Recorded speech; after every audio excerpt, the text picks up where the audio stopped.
Method. তোমরা তৈরি থাকো।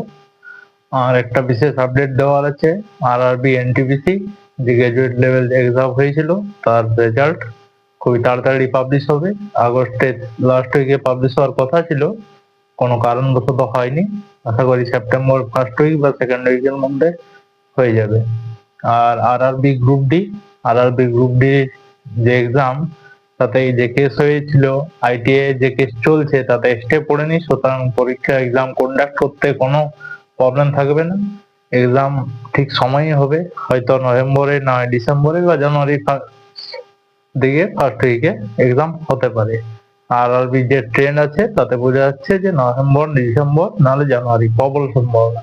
সুতরাং তোমরাও প্রিপারেশন কন্টিনিউ রেখো, কারণ ভয়ের কোনো কারণ নেই। অনেক ইউটিউবার অনেক কিছু বলছে কেস হয়ে গেছে এক্সাম হবে না, বাট কেসের সাথে এক্সামের কোনো সং নেই। যদি কেসে স্টে পড়তো তাহলে হ্যাঁ বলা যেত যে এক্সাম কন্টিনিউ করতে পারবে না আরআরবি, বাট এক্সাম ঠিক টাইমে হবে।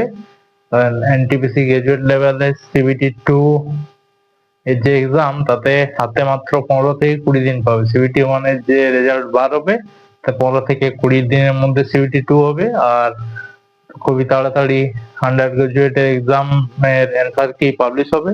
সুতরাং তোমরাও প্রিপারেশন রেডি রাখো আর আমার সাথে থাকো। আমি কাল থেকেই তোমাদের যে সায়েন্সের ক্লাস চলছিল সেই সায়েন্সের ক্লাস